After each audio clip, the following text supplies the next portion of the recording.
Here are the solutions to your mock exam review. Alright, so for this problem we need to find the fourth derivative of f of x at x equals 0. So our first derivative, and with this problem we have to remember this is a chain rule problem. So I would write that in. If we didn't see it, first off, we'll need to realize that would be chain. So we move our exponent down to the front, 4 times 2x plus 1, and then subtract 1 from our exponent, times the derivative of the inside, which is just going to give us 2. And so that derivative is going to be 8 times 2x plus 1, all raised to the third. Now, just like you would think, we're going to find the second derivative. And so we need to find the derivative of this.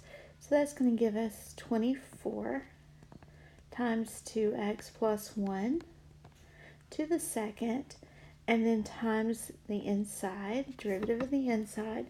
So this is going to give us 48, and then times 2x plus 1 raised to the second. Now we need to take the derivative of this. So we're going to continue this pattern. And so we have the third derivative. And that third derivative, we're going to say 2 times 48, which is going to give us 96. And then we have 2x plus 1 to the first times the derivative of the inside. And so that's going to give us, let's see, 2 times 96 is going to give us 192 times 2x plus 1 to the first. And so from here, for our fourth derivative, when we look at this, we could continue this pattern if you want to, since you're kind of in that habit, or we could really just say, well, this is 2x plus 1 times 192, and then do the derivative from there. And so either way you want to do it, it'll come out to be the same thing.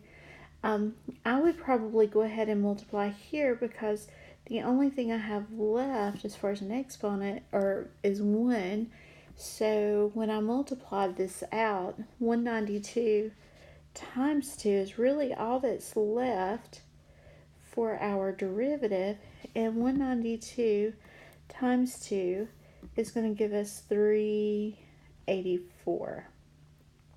And that's going to be our derivative value. So no matter what I choose to plug in, the fourth derivative at 0, this is a constant value. So it's going to stay 384. So the answer for number 1 is E.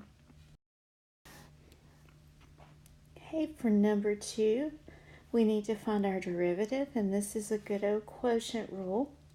So whenever I do the derivative here, we have dy dx equals, and we're going to do the bottom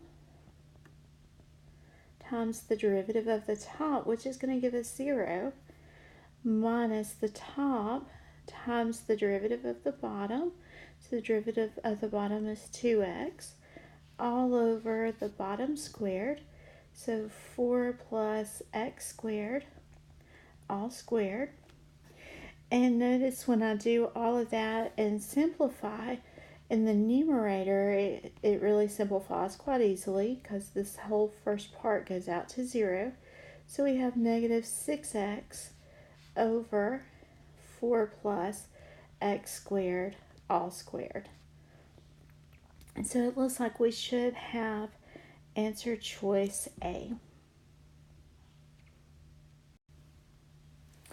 All right, for this one, now this one's a little different from the previous one.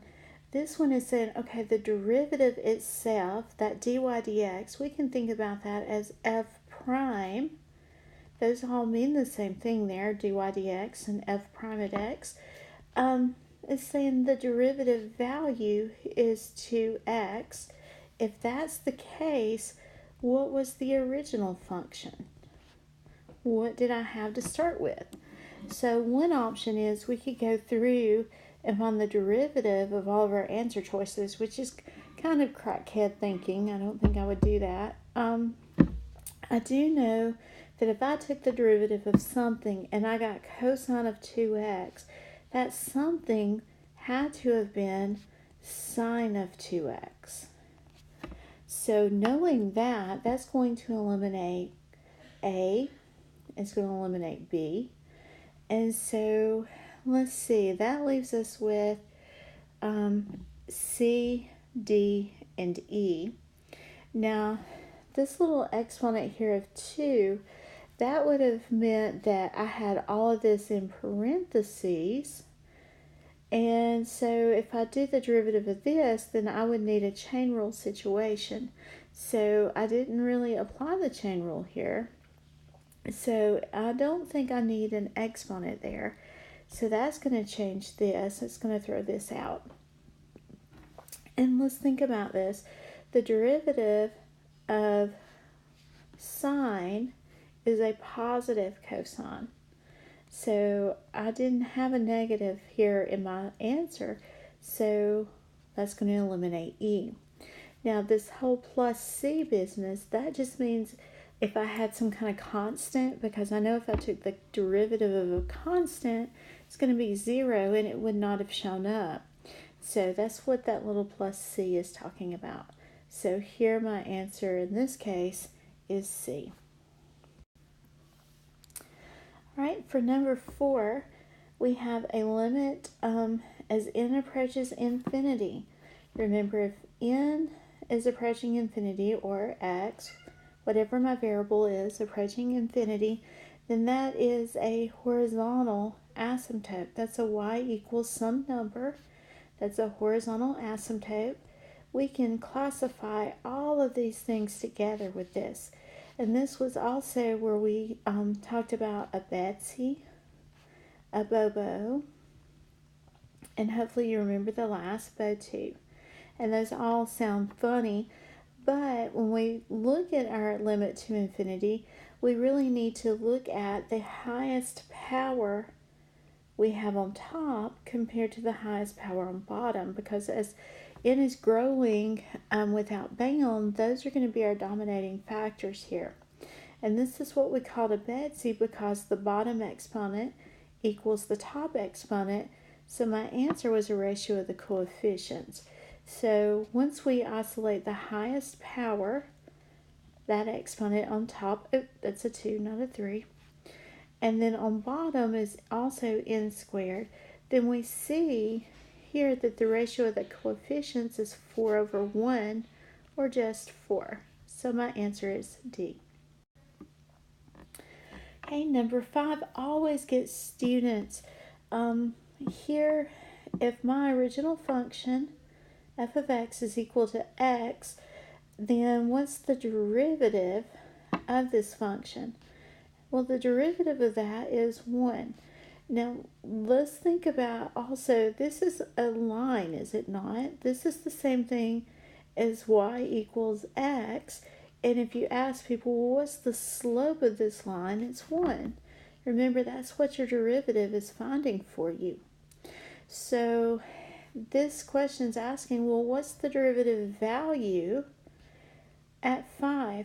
Well, it's really not going to matter what the derivative value is because my slope is constant here. We're talking about a linear function, so no matter where I'm at on that line, my slope doesn't change. My slope is still 1, so my answer choice here should be C. Right, and so let's see, number 6, the position of a particle is given by here. What is the acceleration? So this will be a great place for us to review. We know that s at t, that's our position function. If we do the first derivative of our position function, then we have the velocity function. And then if we do the second derivative of position, which would then be the first derivative of the velocity, we get the acceleration function. And that is something we have talked about quite a bit.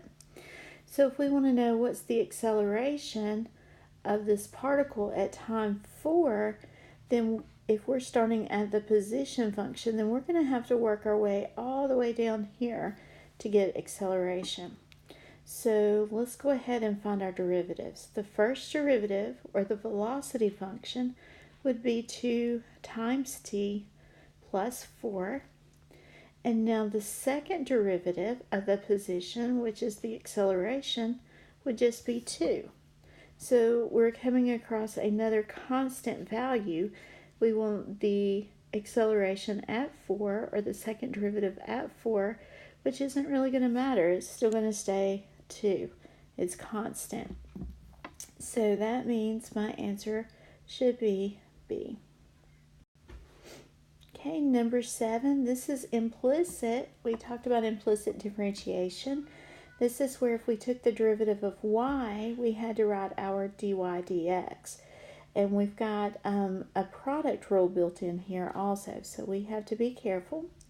So when we start doing our derivative, the derivative of x squared is 2x plus, but we're going to have a product rule here because it's x times y.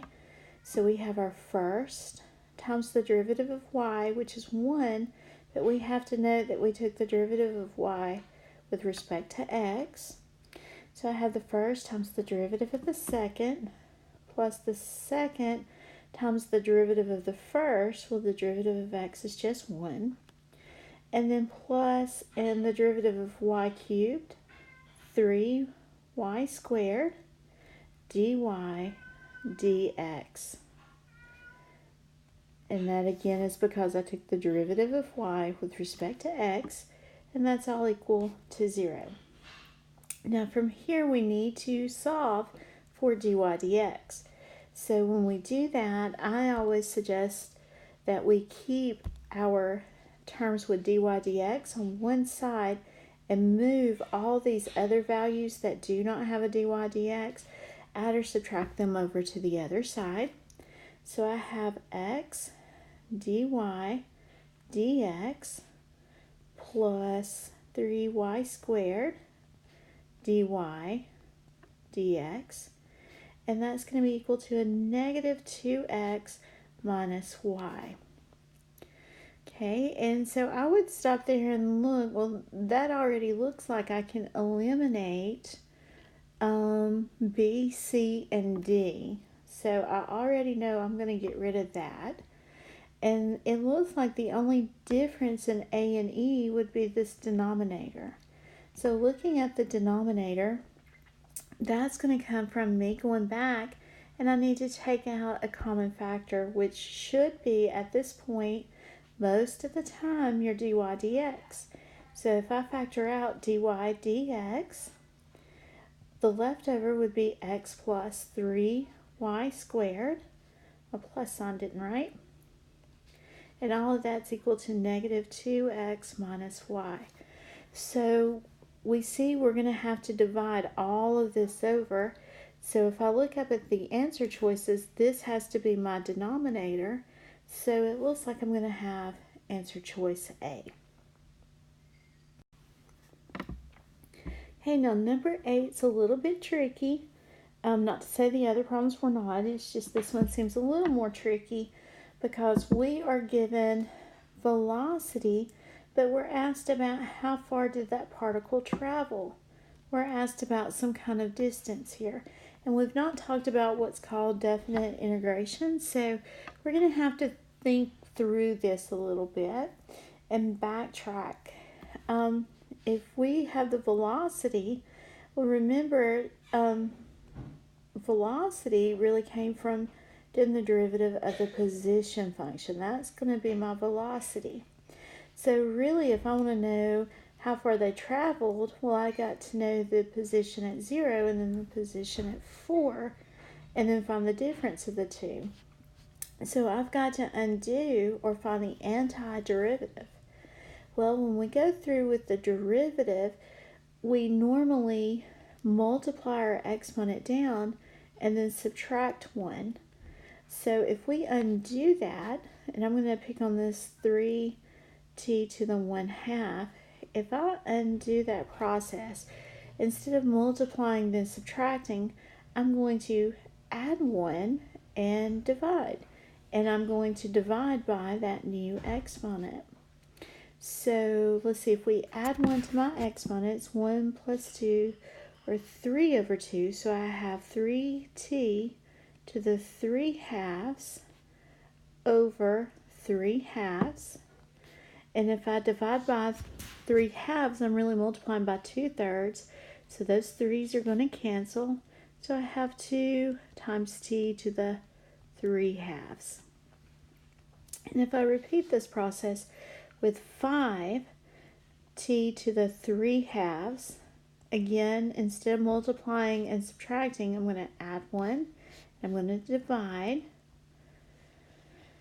And so that's going to give me 5t to the 5 halves over 2/5.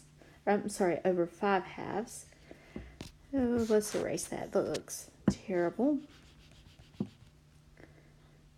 Okay. So again, that's over 5 halves. And then whenever we flip, those 5's will cancel. So I have 2 times t to the 5 halves. Now, we have our position function.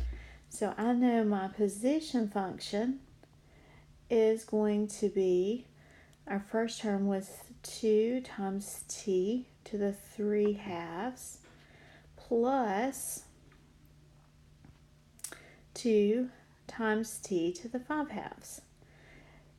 Now, I need to know my position at 0, and I need to know my position at 4. Well, my position at time 0 is 0. My position at 4, well, let's see, that's going to be 2 times, if I plug in 4 for time, 3 halves, that means the square root of 4, which is 2, and then 2 raised to the 3rd power is 8, plus 2 times, and again, plug in 4, so 4 to the 5 halves means I need the square root of 4, which is 2. 2 to the 5th is 32, and so that's 16 plus 64, which is 80. So if my position changed from 0 to 80, how far did this particle travel? Traveled 80 meters. Now there will be an easier way to do this in our future, but for right now, this is the best we can do with what we know. Okay, so for number 9, we need to find a relative maximum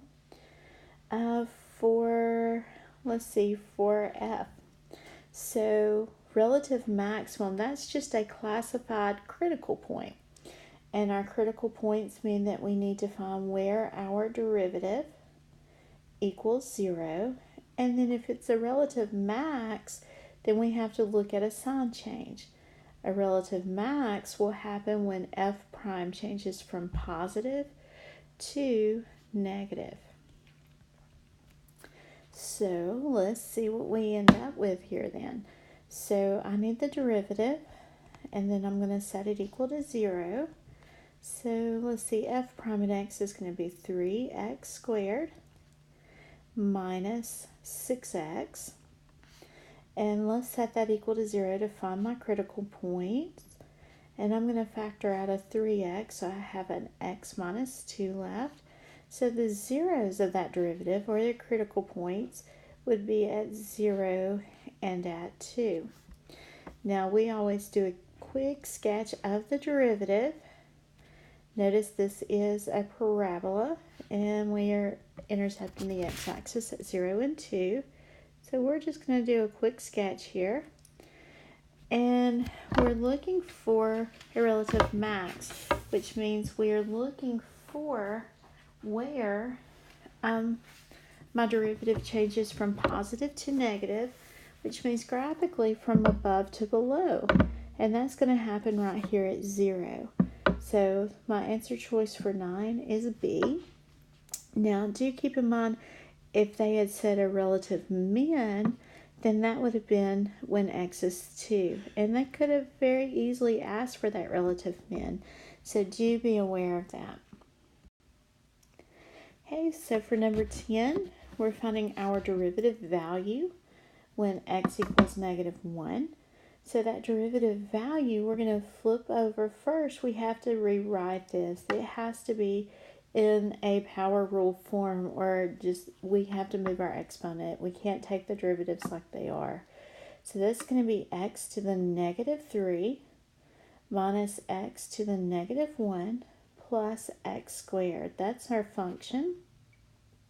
And so when we find the derivative here, we have -3 and then x to the, now remember we're subtracting 1, so it's going to be -4. A lot of times we want to put -2 there, but we are subtracting 1. Let's see, if we multiply that -1 down for our next term, we have plus x to the -2 and then plus 2x. And now we want to evaluate this when x is -1. Well, we can do some rewriting here if we need to. That's -3 over x to the +4 plus 1 over x squared plus 2x. And again, that's evaluated when x is -1. So let's go plug in a -1. Well, if I plug in -1 here, I still have -3 plus, and if I plug in -1 on my next term, I have 1. And then 2 times -1 for my next term is going to be -2. And when I combine all of those values, it looks like I get -4. So my answer is B. Okay, for this problem, notice all of our answer choices look pretty close to the same. And so given my function is e to the x, I want to know what is f prime of e to the x. And notice this is written in our definition of a derivative. And let's just write that general form again. That might help us see what some of this should be. So I have the limit as h approaches 0. And we said it was f of x plus h minus f of x all over h. So our function, the major part of this, is sitting right here. So, and notice that the problem itself has told us that it wants us to have f of x to be equal to, remember f of x we were just told is e to the x. So that means this value right here needs to be an e to the x. But then it also goes on and says, well, f prime at e, says also f prime at e, that's what they want us to find. Well, from this, I can conclude that, hey, they want me to let x be equal to e. Well, that x is the same x right here. Oh my, so really, if I know this value right here is e to the x, and I know x is e, so really that value right there, that major value, I can replace that with maybe an e raised to the e power. That's what I can figure out from that. So that's going to get rid of answer choice A. That's going to get rid of answer choice C and answer choice D. So looking at B and E, they look very similar, and it's almost easy to say, well, they're the same, but there's a slight difference. And right here on the exponent of e to the x, that's where we see the difference. It needs to be, for our final answer, remember we said x was e, so e is a lot of e's. That's the only one that has gone through and actually changed all those x values to e. So the correct answer on 11 should be E. Okay, so for number 12, the position of a particle on the x-axis at time t is -5t squared. So I know my position function is -5t squared. Now we need to know average velocity of that particle. So this is, we can go back and think about where the beginning of this school year when we talked about we can use AROC to estimate IROC. So anytime you see average, you need to be thinking AROC, average rate of change, which means you think of good old Algebra 1 slope, f of b minus f of a over b minus a. That's what you need to be thinking here. So to find our average velocity, then we're really just plugging into our slope formula using this function. So average velocity, that should be s at 3 minus s at 0 over 3 minus 0. So s at 3, that's where we need to plug in right here. So s at 3, well, that's going to give me, let's see, negative 5 times 3 squared minus, well, s at 0 is just 0 all over 3.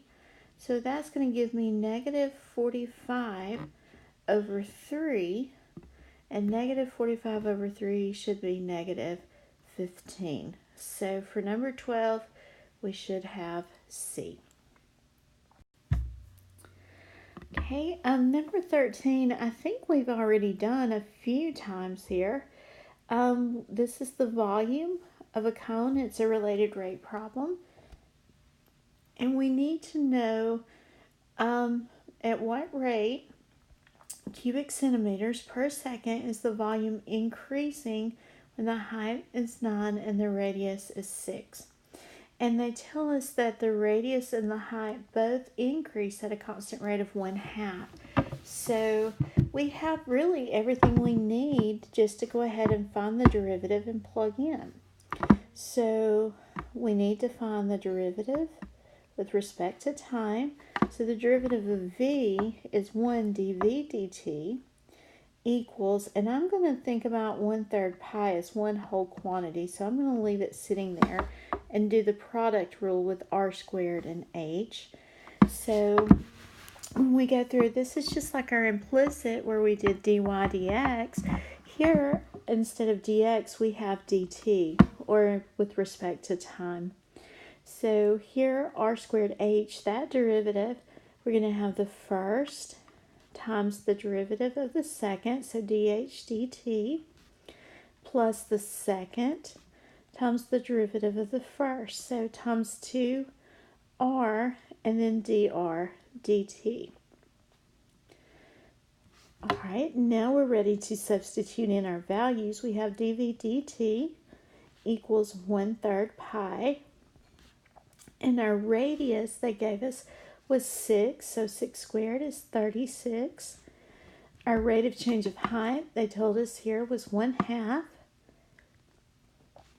plus our height itself was 9 times 2 times the radius. So we could go ahead and do that. That's what 2 times 6, so 12, times the rate of change of the radius, which is 1/2. Okay, and so let's finish multiplying this stuff out. Now, if this was a free response question, just leave it like you have it. You would have been finished with the problem. But since it's multiple choice, we've got to continue through this mess. 36 times 1/2, that's going to be 18. And let's see, half of 12 is 6. 9 times 6 is 54-ish. Okay, and so let's see, I would distribute that 1/3. 1/3 of 18 is 6, and 1/3 of 54 is, let's see, 3 goes into 5 once, 24, 3 and 24, 18.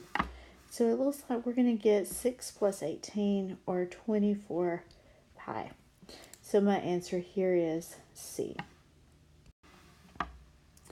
Right, number 14. Notice we're given the graph of the derivative, and we are asked to find which one of these could have been f? So we're working backwards. Now something for us to realize here and here at these x-intercepts, or the zeros of f prime, that's where f prime equals 0. Well, if f prime equals 0, that's going to be where we have a critical point or a relative min or max. So we need to look at down here at our graphs, we need to have some kind of curving of our graph at that -1 and +1. Well, A certainly doesn't do that, so we can toss out A. Well, B and C do, so they're going to make it difficult. And D and E, I think we can pretty much remove that. Okay, so what else can we do here? Well, while we're on the idea of relative min and max, let's look. Our derivative at -1, our derivative goes from a positive to a negative. Well, anytime our derivative changes from a positive to a negative, that's going to be a relative max. So that means I should have a relative max on the left side, and then on this other side I have a relative min. So let's look at our answer choices and see. On the left side we have a max, and on the right we have a min. So that means answer choice B should be the correct one. C is the opposite. That would have been if we misclassified the left side and the right side, those ones and negative ones. But here the right answer should be B. Okay, so for 15, let's see, what have they given us here? We have the limit as x approaches A of a function is L. Which one of the following must be true? Absolutely must be true. Well, just because the limit exists does not mean that the derivative exists. That doesn't really imply anything. Before we continue anymore, let's look at maybe graphically what's going on here. And let's draw a possibility. So we could have a graph that does this with a hole in it, and it just continues on doing whatever it likes to do here. But notice my limit, if we call this value here A, that limit would exist, but are we continuous at A? Do we have to be continuous at A? Well, no, not really. We don't know that for sure. We just know that the limit exists. Here's a place where the limit as x approaches A would exist because we're approaching the same value from the left and the right. We're getting super close to the same value. Nothing says it has to equal that value. It just has to be really close to it. So f of x is continuous at A. That doesn't have to be. And so let's look at C. Does f of x have to have a value there? Well, no, it doesn't even have to have a value.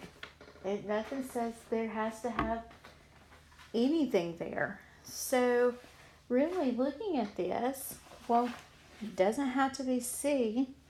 For f of A to equal L, that would imply that we are continuous. So that goes along up here with B. We don't know that either.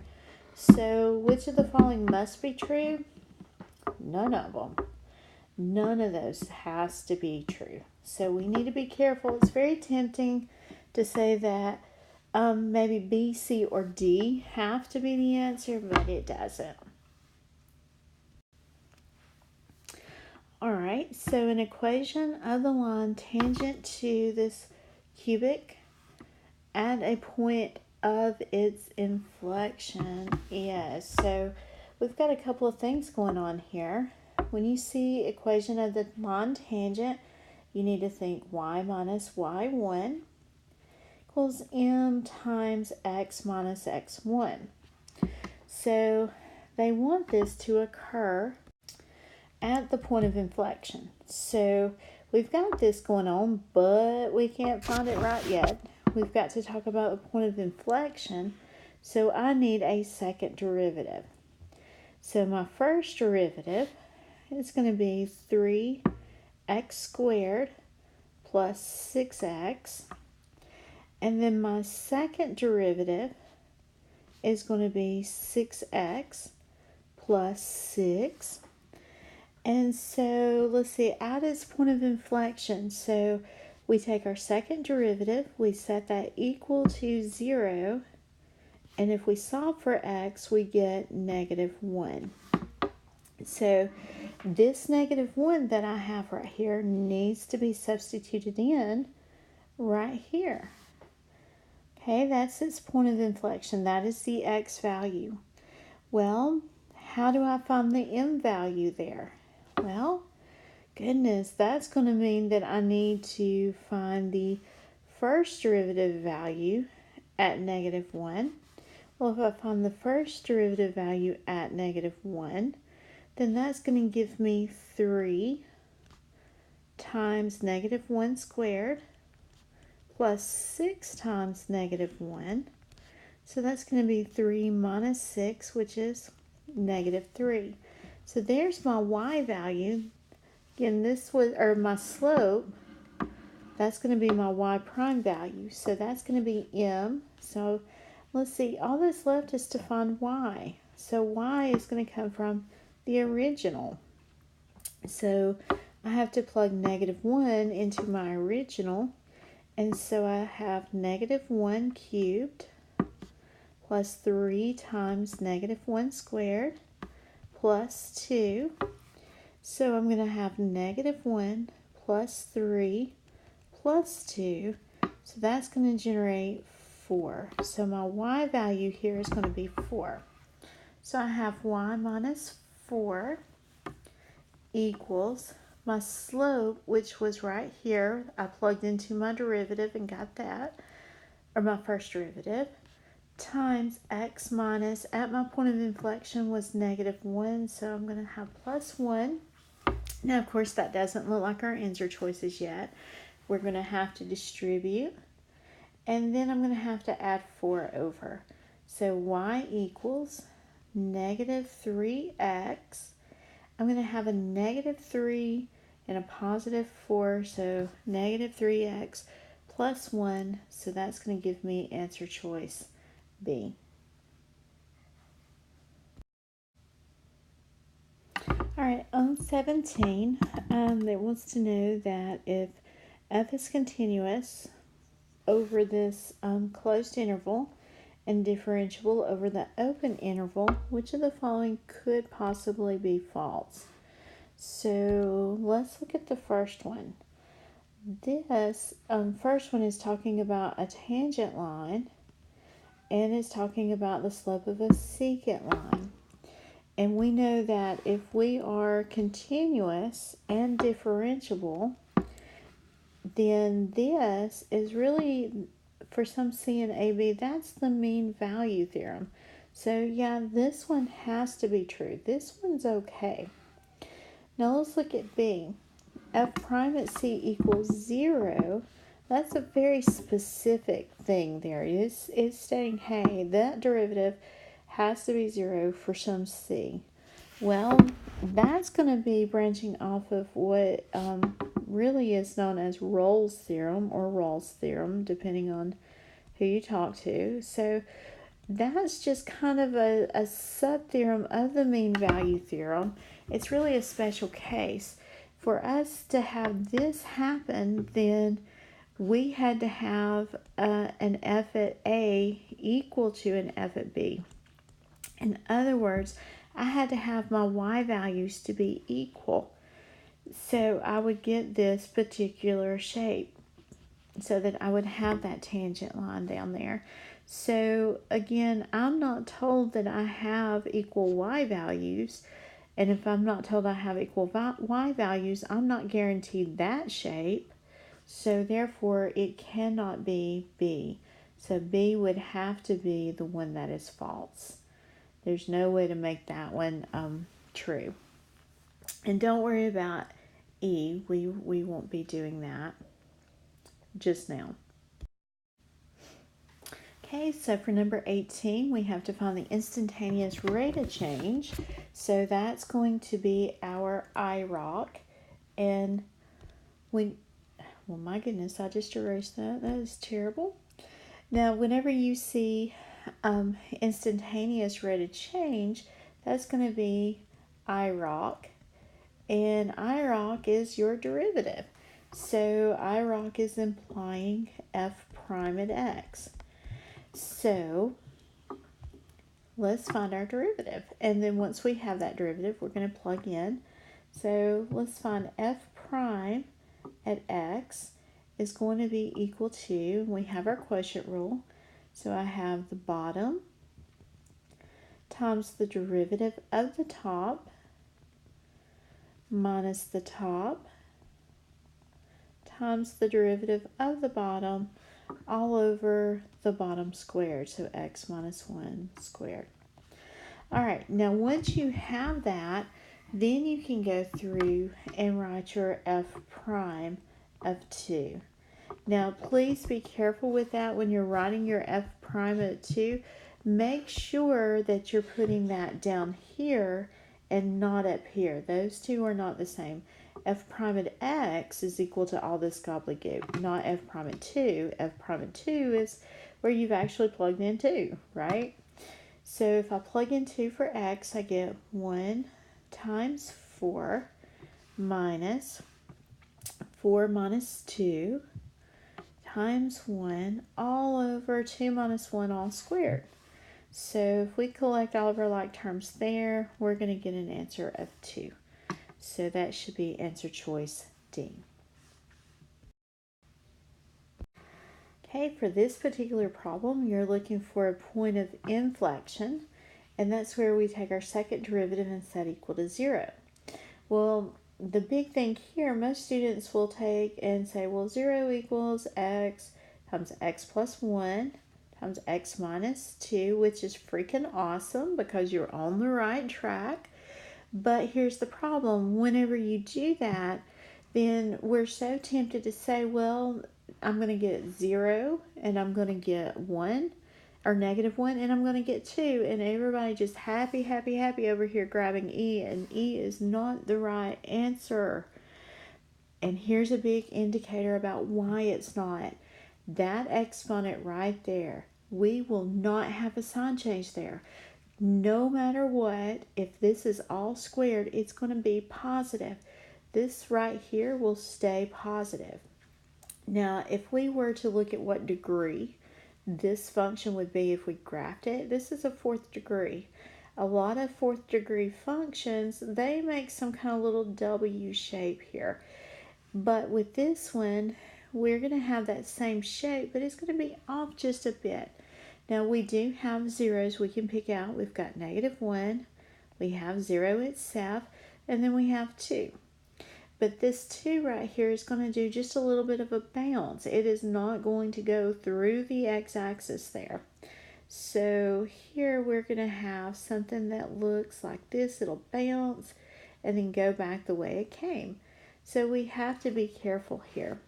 We're only going to be crossing the x-axis at those 2 points there. So it looks like my answer could be 0 and it could be negative 1. And so that's going to be answer choice C.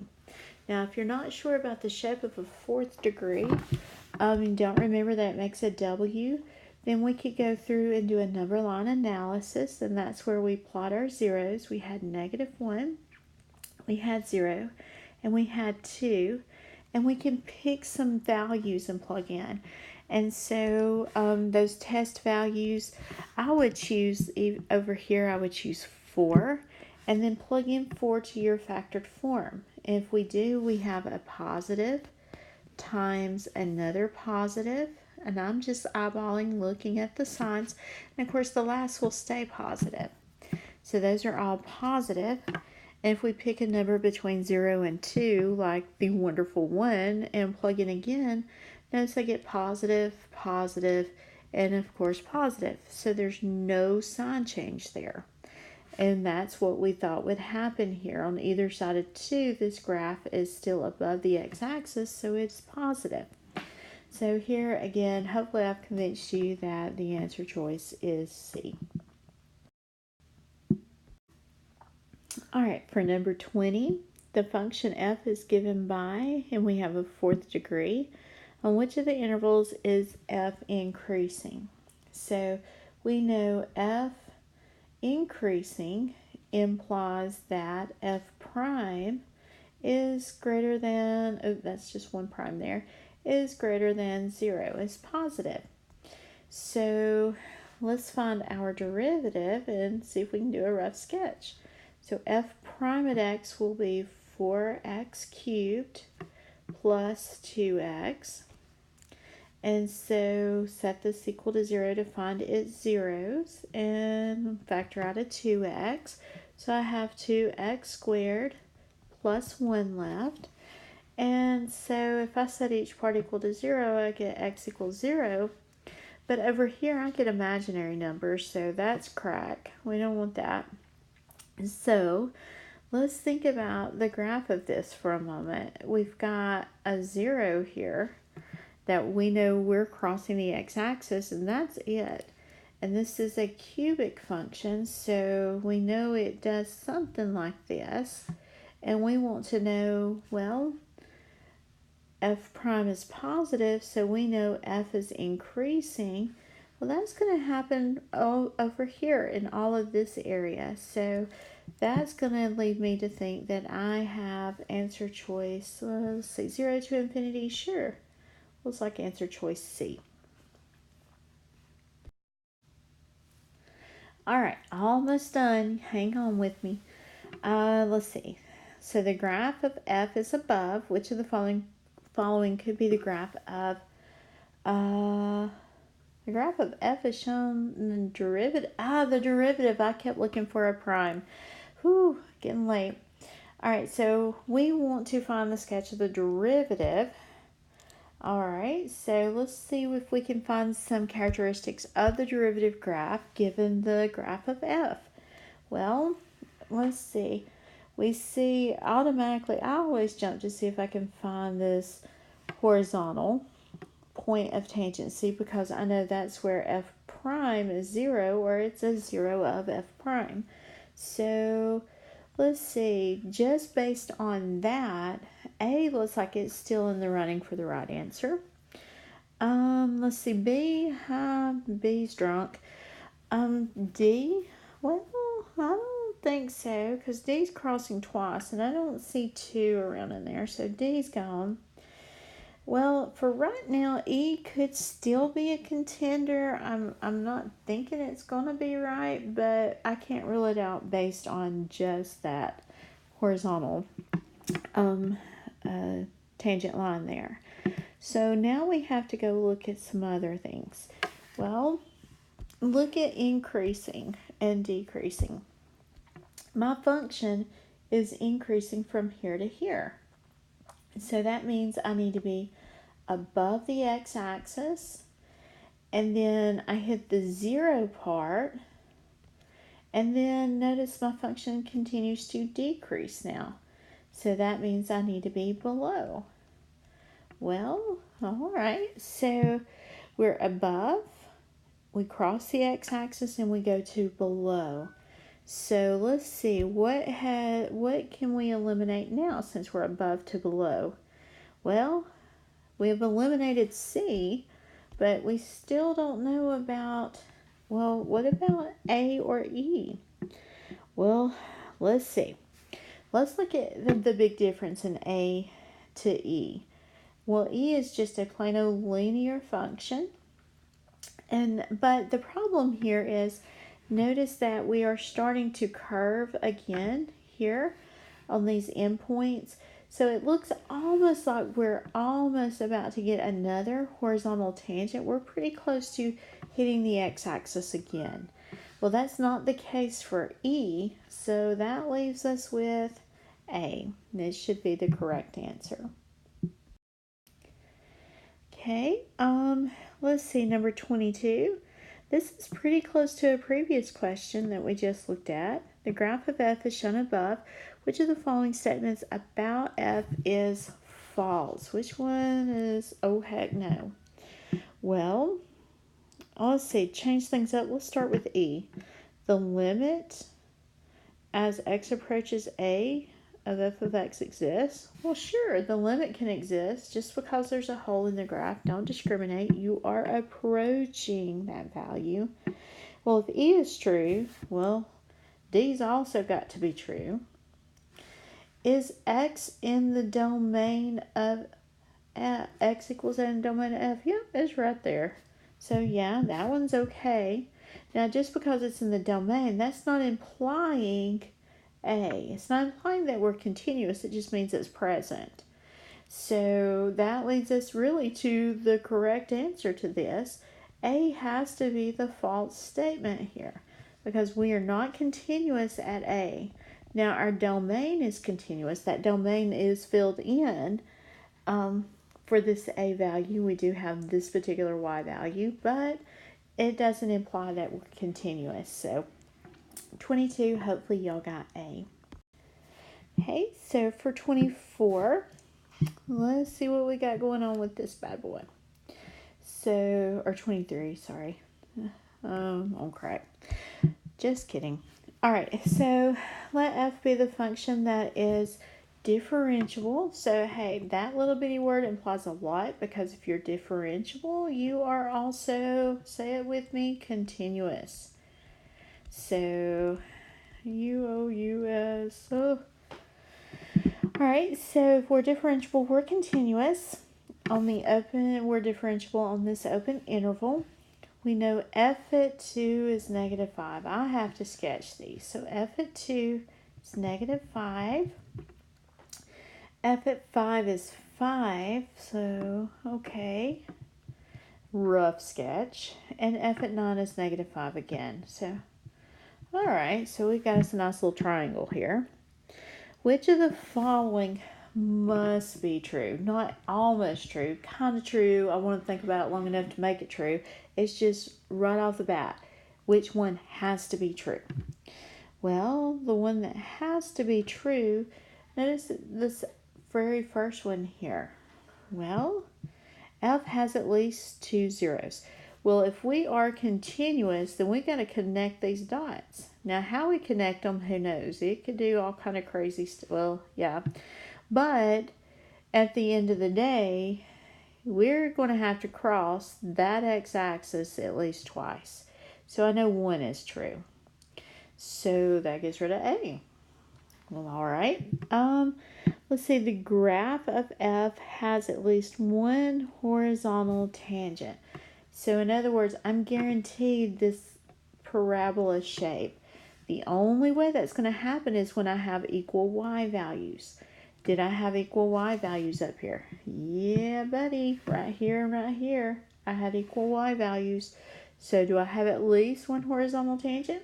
Absolutely. So I know 1 and 2. Well, that gets rid of this one and it gets rid of this one. Well, snot. I've still got to check number 3.